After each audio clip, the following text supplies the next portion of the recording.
The dim glow of the kerosene lamps in the rusty nail saloon cast long shadows across the scarred wooden floor as Hank Fletcher leveled his revolver at Ben Harlan's chest. The gunshot echoed like a crack of thunder, slamming Ben to his knees amid the sawdust and spilled whiskey. Through the haze of agony, he heard her cry his name. Lila burst through the bat-wing doors, her healer's kit clutched tight, those deep hazel eyes he'd stolen kisses from now fierce with determination. Pathetic, Hank snarled, swinging the barrel toward her. "Now I can end you both." Ben tried to stagger up, but his legs buckled. Could a man who'd outlasted the Alamo's echoes, who'd laid his first wife to rest with quiet grace, who'd never flinched from a fight, could he survive this? And could a love born in the fires of defiance hold against a whole town's scorn?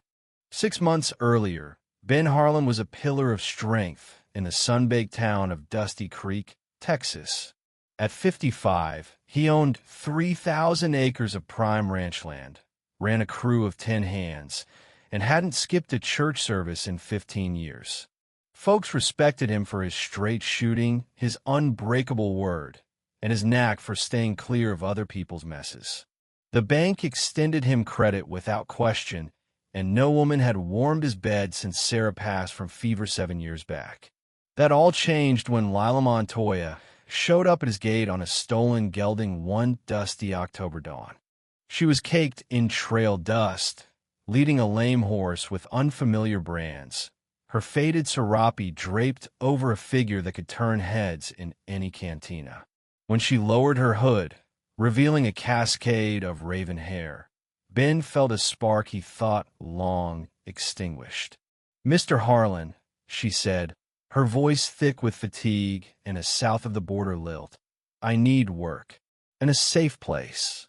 Ben eyed her sharp mid-20s, hands smooth but scarred in ways that hinted at hard lessons, a faint mark above her right eye, lips that knew joy and pain alike. "Running from trouble?" he asked. "My husband," she replied, the word hanging heavy like gun smoke. Ben's face hardened. He'd sworn off meddling in marital spats. But something in her hazel Aisa raw fire, a battered spirit, reminded him of the wild broncs he'd tamed on these plains. "Can you handle chores?" he finally said. "Better than any hand you've got. Cook like my abuela taught me, clean like the saints are watching." And when he pressed about her husband, her fingers brushed the dagger at her belt. "If he finds me, he'll regret it." Ben put her on that afternoon. For weeks, they danced around each other like wary coyotes. Lila proved her worth. Meals that made his mouth water, a house spotless as a fresh snowfall, mending his gear with neat stitches. She claimed the spare room off the kitchen and never asked for extras beyond her modest pay. But it was the little things that chipped at his resolve, the way she'd sing soft Spanish tunes while churning butter, her hips swaying gently. How she'd stop to watch the sunset bleed red over the hills, her face softened by dreams. One night, he caught her staring out the window, silent tears tracing old bruises. He ignored it first. "Why the tears?" he asked one evening, surprising himself with the Spanish he'd picked up in his army days down by the Rio Grande. Lila looked up from patching his jeans, eyes glistening. "I cry for what I lost being truly happy." That was Ben Harlan's first slip. He reached out, thumbing a tear from her cheek. Her breath hitched, lips parting, and for a heartbeat, the 3 decades between them dissolved. Then she pulled back, cheeks flushing. "Forgive me, sir. I shouldn't know," Ben said softly. "You shouldn't." But the seed was planted. From then on, the air hummed with tension. She'd brush past him, fetching supplies, her arm grazing his. He'd linger in the kitchen, inhaling her scent of cinnamon and sage. Their touches lingered over shared meals, sparks flying in the quiet. The storm broke when Lila's husband tracked her down. Ben was tending the corral when her scream pierced the night. He grabbed his Winchester and bolted to the house. finding Lila cornered by a gaunt man reeking of hard miles and harder liquor. "Miguel Herrera," he sneered, voice smooth as a blade. "Time to drag you home, wife." "Never," Lila whispered. Miguel's grin flashed yellow teeth. "The last fool who tried keeping you ended up crow food." Ben stepped from the shadows, rifle steady. "She said no." Miguel sized him up Ben's graying temples, unyielding stance. "You're past your prime, old man. Back off." "Can't." The standoff snapped in seconds. Miguel drew first, quick as a viper, but Ben had faced Comanches and border raiders. His shot dropped Miguel clean through the chest. Lila stared at the body, then at Ben, eyes wide with awe and fear. "You killed him." "Had to. His kin will come. They don't forget blood debts."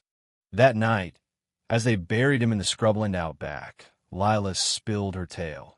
Sold to Miguel at 16 to settle family debts. 5 years of beatings before she stole a horse and fled north across the border. 3 days without rest. "Why my spread?" Ben asked about the fresh dirt. "Word travels about the Yankee who fought fair with Mexicans in the wars, who pays honest wages, who doesn't prey on the weak." She met his gaze in the moonlight. "I prayed for mercy from a man like that." Now, she stepped closer, heat radiating between them. But maybe fate had more in mind. Ben's walls crumbled. He'd held firm for months, but with death fresh and desire burning, honor felt like chains. "Lila," he rasped, "I'm old enough to be your pa, but you're not." Her hand pressed his heart. "You're the man who saved me, who makes me feel whole. The town will let them rot." She rose on tiptoes, lips brushing his. "Kiss me, Ben Harlan, before this fire consumes us." He did. It started tender, but Lila ignited it fiercely, arms around his neck, body molding to his. They stumbled to his room, clothes shedding like old skin. Her form in the lamplight golden, scarred, alive stole his breath. His hands trembled, tracing her curves, her collarbone, the rise of her breasts. "We should stop," he murmured. "For once," she whispered, unbuttoning him, "just feel." He did her hair like silk, her gasps as he kissed her neck, her fingers mapping his old wounds with care. They joined in a rush of pent-up need, her passion matching his thrust for thrust, nails scoring his back as she cried his name. Afterward, tangled in sheets, she asked, "What now?" Ben stroked her spine. "We stand together. If the town turns, we move on. If his family comes, I'll handle it." She lifted her head. "You'd risk all for me. What I built was just waiting to die. You woke me up." Gossip spread like wildfire in Dusty Creek. By week's end, whispers flew. Ben Harlan shacked up with a young Mexican gal, her past shady as a back alley. Stairs burned when they rode in for supplies. Lila beside him, bold as brass. "Harlot," hissed Widow Jenkins from the mercantile. "Cradle snatcher," muttered old Jeff from the feed store. "Sarah, be ashamed," clucked Mrs. Ellis. Ben gripped the reins tighter, but Lila touched his hand. "Words are wind." But wind could erode cattle buyers backed out. The bank tightened terms, 2 hands quick cold. "Maybe they're right," Lila said by the fire one night, guilt heavy. "I should go." "No," Ben growled. "You're my heart now." Tears shone in her eyes. "I love you, Ben. More than life." Then the bullets came. The first shattered the parlor window. The second chewed the door. Ben grabbed his rifle, and Lila her pocket pistol he'd gifted her. "Out there 3, maybe 4, Ben whispered. "Miguel's brothers." "Victor," Lila paled. "Worse than Miguel." "Come out, gringo," Victor bellowed. "You spilled our blood." "Stay down," Ben ordered, slipping out back. He knew his land like his scars, every gulch, every boulder. The fight was savage. He dropped Victor with 2 shots, nailed the next in the dark.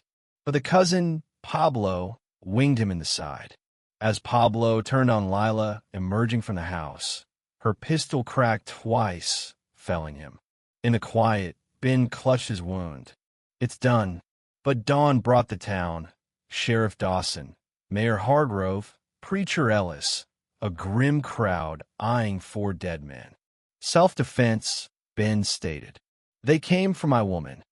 Your woman? Mayor Hargrove sneered. A man your age with that. Girl, watch your tongue, Ben warned. Lila stepped forward. I'm Lila Montoya, wed to Miguel Herrera, who treated me like dirt. I fled, and this man sheltered me. When his kin came for vengeance, we defended ourselves. She faced him down. If loving him damns me, I'll face God, not you. Preacher Ellis stammered about scripture, but Lila cut in. It also says judge not. Murmurs shifted. Sheriff Dawson sighed. No crime here, but this town's boiling. Then we'll find another, Ben said, arm around her. 3 weeks on, Ben stood in the rusty nail with a deed in hand. He'd sold the ranch to an oil outfit from Histona Fair Price for a fresh start where Lila wouldn't face sneers. Sure about this? Sheriff Dawson asked for whiskey. Dead sure. Silence held until Ryan Hargrove Mayor's hot-headed son, 27 and full of bile, strode in. He'd been slinging slurs about Lila for weeks. Tonight his eyes burned. Looky here, the town's joke. The bar hushed. Ryan, Dawson warned. Back off. Nah, I'm done watching this geezer flaunt his Mexican tramp. Ben moved, but Ryan drew fast, a bullet tearing into Ben's chest. He crumpled, vision blurring, as Lila rushed in screaming. Ryan swung on her. Now for you. Dawson's shot dropped Ryan mid-snarl. Kneeling by Ben, he asked, how bad? Lila tore open his shirt. Bullets lodged near the heart. She'd learned healing from her village elders, patching Ben's crew before. Bandages, whiskey knife. For an hour, she worked feverishly, mixing herbs fetched from the ranch, pulling the slug, staunching blood. Ben faded in and out, but her voice anchored him. Don't you die on minute now. In a clear moment, he gasped, deed? Pocket. Sold it. Her eyes widened. For us. New life. She kissed his brow. Stubborn hero. Rising, she faced the gawking crowd. I'm Lila Harlan, now wed Ben. This morning in the border chapel. Gasps rippled. His wife by God-in-law. Anyone got words? Her hand on the pistol, remembering Pablo. Silence. Widow Jenkins stepped up. Congrats, Mrs. Harlan. Others nodded, not all, but enough.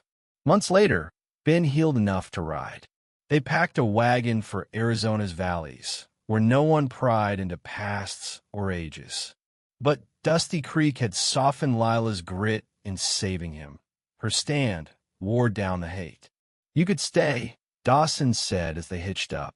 Folks are coming around. Nah, Ben said, holding Lila. We've earned our peace. She smiled. Home's wherever we're together. The wagon rolled into the sunrise, love triumphing over judgment. What do you think about Ben and Lila's story? Drop a comment below, sharing your taquito you side with the town's old ways, or root for love against the odds. Let me know your stance and why.